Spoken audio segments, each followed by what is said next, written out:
Hello students, আজি আমি Kurg lesson 2 second part কৰিবলৈ লৈছো। Part 1 already upload কৰা হৈছে, তোমালোকে সকলোৱে নিশ্চয় চাইছা। এতিয়া আমি তাৰ পাছৰ দখত part 1 ত আমি এইটো paragraph লৈকে কৰিছিলো। এতিয়া আমি তাৰ পাছৰখিনি চাওঁ। The river Kaveri obtains its water from the hills and forest of Kurg. Kurgot থকা কাবেৰী নদীখনে তাৰ পাহাৰ আৰু হাবি বনৰ পৰা তাৰ পানী লাভ কৰে। Mahashir, a large freshwater fish, abound in this water. আৰু এই কাবেৰী নদীৰ পানীত Mahashir নামৰ মাছ এবিধ খুব বেছি ভৰপূৰ পৰিমাণে পোৱা যায়। Mahashir কি হয় এতিয়া? Mahashir হৈছে এবিধ a large freshwater fish, অৰ্থাৎ বাম পানীতে থকা এবিধ ডাঙৰ মাছ। Kingfishers dive for their catch. কি কৈছে যে কিংফিশাৰ অৰ্থাৎ এটুক মাছুৰুকা চৰাই বুলি কওঁ আমি। মাছুৰুকা চৰাই কি কৰে সেই মাছবোৰ ধৰিবলৈ কাৰণে পানীত মানে পানীত জাপ মাৰে। ডাইভ কৰা মানে পানীত জপিয়াই দিয়া। While squirrels and langurs drop partially eaten fruit for the mischief of enjoying the splash and the ripple effect in the clear water. তাৰ পিছত কৈছে যে squirrels অৰ্থাৎ কেৰকেটুৱা আৰু langurs এবিধ বান্দৰৰ প্ৰজাতি। তাহাঁতে কি কৰে আধা খোৱা partially eaten fruits, আধা খোৱা ফ্ৰুটছবোৰ ফলমূলবিলাক পানীত পেলাই দিয়ে আৰু পানীত পেলাওঁতে যিটো পানী উফৰি আহে সেইটোক স্প্লেশ বুলি কয়। সেইটো আৰু লগতে তাৰ ৰিপল এফেক্ট মানে কিবা এটা পানীত যেতিয়া ৰৈ থকা পানীত কিবা এটা বস্তু পেলাই দিয়া হয়, তোমালোকে দেখিছা সৰু ঢৌ উঠি চাৰিওফালে বিয়পি যায়। মানে এটা ঠাই কেন্দ্ৰ কৰি তাৰ চাৰিওফালে সৰুকৈ ঢৌ উঠি যায় আৰু এটা সময়ত সেইটো নোহোৱা হৈ যায়। সেইটোকে ৰিপল এফেক্ট বুলি কোৱা হয়। কৈছে যে সেই পানীৰ যেতিয়া মানে দিয়া পৰাৰ লগে লগে ফ্ৰুটটো পৰাৰ লগে লগে ওপৰলৈ উঠি আহে আৰু লগতে সেই ৰিপল এফেক্টটো পানী যেতিয়া চলি যায় সেই বস্তুকেইটা চাবলৈ কাৰণে কি কৰে স্কুৱেৰলছ আৰু লেংগুৰে সেই আধা খোৱা ফ্ৰুটছবোৰ ফলমূলবোৰ পানীত পেলায়। Elephants enjoy being bathed and scrubbed in the river by their mouths. কৈছে এলিফেণ্টছবিলাকে তাৰ পানীত অৰ্থাৎ এই কাবেৰী নদীৰ পানীত গা ধুই আৰু যেতিয়া মানে মাউথবিলাকে তেওঁলোকে মাউথ চিনি পোৱা যোনে মানে হাতীৰ পিঠিত উঠি ঘূৰে বা হাতীক চোৱা চিতা কৰে, তেওঁলোকে যেতিয়া স্ক্ৰাব অৰ্থাৎ গাত ঘঁহি দিয়ে পানীবোৰ গা ধোৱাৰ সময়ত তাহাঁতি খুব ভাল পায়। The most laid back individuals become converts to the life of high energy adventure with river rafting, canoeing, rappelling, rock climbing and mountain biking. ইয়াত কৈছে যে যিবোৰ laid back অৰ্থাৎ একেবাৰে ইয়াত চোৱা তোমালোকৰ শব্দাৰ্থ দিয়া আছে ৰিলেক্সড অৰ্থাৎ একেবাৰে এলেহুৱা লোকসকলো ইণ্ডিভিজুৱেলছ মানে লোক ব্যক্তি একেবাৰে এলেহুৱা লোকসকলো ইয়াত আহি তেওঁলোকে হাই এনাৰ্জি এডভেঞ্চাৰ অৰ্থাৎ খুব বেছি শক্তি প্ৰয়োজন হোৱা কিছুমান এডভেঞ্চাৰ। এতিয়া এডভেঞ্চাৰ বুলি ক'লে কি হয় কিছুমান খেল ধেমালি য'ত মানে অকণমান ৰিস্কো থাকে, অকণমান দুখ পোৱা ধৰি লোৱা ৰিস্কো থাকে, তেনেকুৱা সেইবিলাকক এডভেঞ্চাৰ বুলি কোৱা হয়। কিন্তু এটা ক্ৰিয়েটিভ হয় যোনটো কৰি মানুহক ভাল লাগে। আমি কি কৰোঁ আমি মানে চেলেঞ্জেছ লৈ ভাল পাওঁ।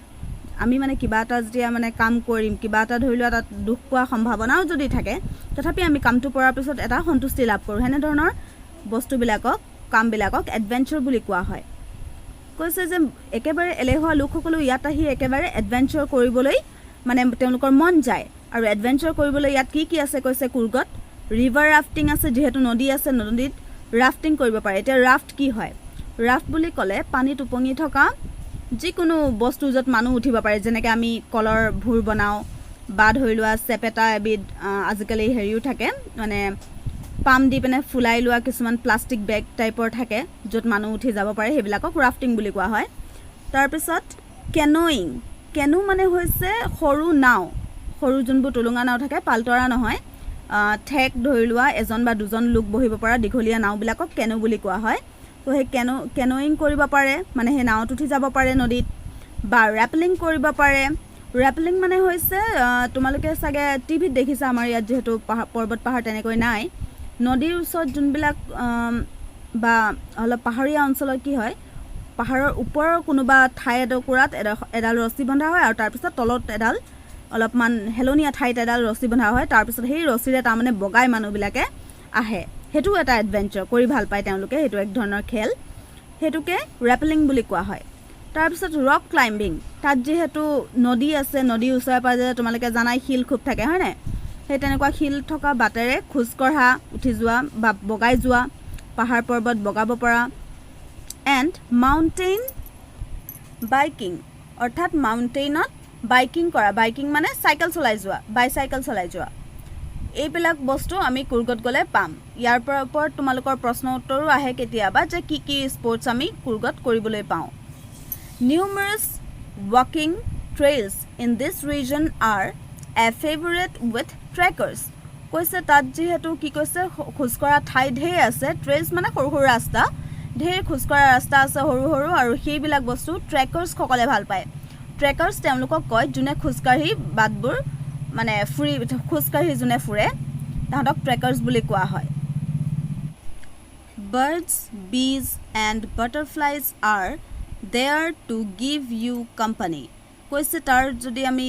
ঠাইডোখৰ ফুৰিবলৈ যাওঁ কুৰ্গত তাত আমি বিভিন্ন ধৰণৰ চৰাই দেখা পাম মৌমাখি দেখা পাম আৰু বিভিন্ন ধৰণৰ পখিলাও দেখা পাম আৰু তাত হেবিলাকে আমাক কি কৰিব কোম্পানী দিব বুলি কৈছে আমাক লগ দিব macaques malabar squirrels langurs and slender lories keep a watchful eye from the tree canopy মানে উখ গছৰ ঢেৰ মানে ভৰ্তি য'ত থাকে সেইবিলাকক ট্ৰী কেনপি বুলি কোৱা হয় সেই ওখ গছবিলাকত বহি মাকাক্স হৈছে বান্দৰৰ এবিধ প্ৰজাতি মালাবাৰ স্কুৱেৰেলছ মানেতো কেৰকেটুৱা তোমালোকে জানাই মালাবাৰ স্কুৱেৰেলছ হৈছে কেইবাটাও ৰঙৰ কেৰকেটুৱা লাংগুৰছো এটা বান্দৰৰ প্ৰজাতি হয় যিটোক আমি সোণালী বান্দৰ বুলিও কওঁ এণ্ড স্লেণ্ডাৰ লৰিছ হৈছে এবিধ সৰু গছত বগাই ফুৰা জন্তু তাহাঁতি কি কৰে কৈছে এই ওখ গছবিলাকৰ ওপৰত উঠি তোমালোকক ভালকৈ মন কৰি থাকিব বুলি কৈছে কুৰ্গলৈ যদি তোমালোকে ফুৰিবলৈ যোৱা তাৰ মানে তাত এই জীৱ-জন্তুবিলাক পোৱা যায় I do however prefer to step aside for wild elephant লেখকে কৈছে যে তেওঁ কিন্তু কি কৈছে wild elephant যোনবোৰ আছে বনৰীয়া হাতীৰ পৰা কিন্তু অকনমান দূৰত থাকিয়ে ভাল পাওঁ বুলি কৈছে The climb to the Brahmagiri hills brings you into a panoramic view of the entire misty landscape of Kurg কৈছে যদি তোমালোকে তাত মানে কুৰ্গলৈ যোৱাৰ পাছত ব্ৰহ্মগিৰি নামৰ হিলছটোলৈ পাহাৰটোলৈ ওপৰলৈ উঠি যোৱা তেতিয়া তোমালোকে তাৰ পৰা গোটেই কুৰ্গৰ সম্পূৰ্ণ ভিউটো দেখিবলৈ পাবা পেনোৰামিক ভিউ মানে একদম মানে দূৰলৈকে দেখিব পাৰা যিমান দূৰ চকু যায় সিমান দূৰলৈকে তুমি কুৰ্গৰ মিষ্টি লেণ্ডস্কেপ অৰ্থাৎ মানে কুঁৱলীৰে ভৰি থকা সম্পূৰ্ণ ঠাইডোখৰ লেণ্ডস্কেপ মানে এটা আহল বহল ঠাই দেখা পাবা বুলি কৈছে কুৰ্গৰ A walk across the rope bridge leads to the 64-acre island of Nisargadhama কৈছে তাৰ পৰা আৰু অকনমান যদি আমি আগবাঢ়ি যাওঁ তেতিয়া এটা ৰোপ ব্ৰিজ পাম মানে ৰছীৰে গুঠা এখন দলং পাম আৰু সেইখনে কলৈ লৈ যায় বুলি কৈছে 64 একৰ মানে 64 একৰ থকা এটা আইল্যান্ড অৰ্থাৎ দ্বীপলৈ লৈ যায় মানে দ্বীপ এটা আছে কুৰ্গৰ ওচৰতে তাৰ নাম হৈছে নিসৰ্গধামা এটো ভালদৰে মন কৰিবা পৰীক্ষাত কেতিয়াবা আহে Running into Buddhist monks from India's largest Tibetan settlement at nearby Bailakuppe is a bonus. কৈছে তাৰ পিছত নিসৰ্গধামৰ পৰা আগবাঢ়ি গৈ তাত যদি আমি টিবেটৰ পৰা আহি ভাৰতত বসবাস কৰা বুদ্ধিষ্ট ভিক্ষুসকলৰ কাৰোবাক লগ পাওঁ আৰু তেওঁলোক ক'ত আছে বুলি কৈছে নিয়াৰবাই বাইলাকুপে নামৰ ঠাইডোখৰ ওচৰতে আছে তেওঁলোকক যদি আমি লগ পাব পাৰোঁ তেনেহ'লে সেইটো আমাৰ কাৰণে বোনাছ হ'ব বুলি কৈছে বোনাছ মানে লাভতকৈও যিটো অধিক পোৱা যায় সেইখিনিক বোনাছ বুলি কোৱা হয় কৈছে আমি তাৰ মানে ধৰি লোৱা নিসৰ্গধামা যেতিয়া ফুৰিবলৈ যাবা তেতিয়া যদি এই তেওঁলোককো লগ পোৱা বুদ্ধিষ্ট মনসকলকো লগ পোৱা সেইটো তোমালোকৰ বাবে এটা লাভ হ'ব The monks in red ochre and yellow robes are amongst the many surprises that wait to be discovered by visitors searching for the heart and soul of India right here in Kurg. কৈছে যে visitors সকলে surprises পাব যেতিয়া তেওঁলোকে সেই ঠাইডোখৰত monks সকলক দেখিব মংসকলে পৰিধান কৰা ড্ৰেছৰ বিষয়ে ইয়াত কিছু বৰ্ণনা দিছে তেওঁলোকে হয় ৰেড ৰঙা মটিয়া বা হালধীয়া robes পিন্ধে robes হৈছে তেওঁলোকে গাত যিখন এখনীয়া কাপোৰ লয় সেইখনৰ কথা কোৱা হৈছে ইয়াত কৈছে এইবিলাক বস্তু ভিজিটৰ্ছসকলে ডিস্কভাৰ কৰিবলৈ বাকিয়ে আছে যেতিয়া ডিস্কভাৰ কৰিব তেতিয়া তেওঁলোক সাৰপ্ৰাইজ হ'ব ডিস্কভাৰ মানে আৱিষ্কাৰ কৰা তাৰ পিছত যেতিয়া তেওঁলোকে বিচাৰি পাব তাৰ পিছতহে তেওঁলোকে ভাৰতৰ হাৰ্ট এণ্ড সোল বিচাৰি পাব ভাৰতৰ আত্মা বিচাৰি পাব মানে ভাৰতৰ আমাৰ সংস্কৃতিৰ যিটো মূল মন্ত্ৰ আছে সেইবোৰ বস্তু তেওঁলোকে ৰাইট হিয়াৰ ইন কুৰ্গতে বিচাৰি পাব লেসনটো ইমানেই ধন্যবাদ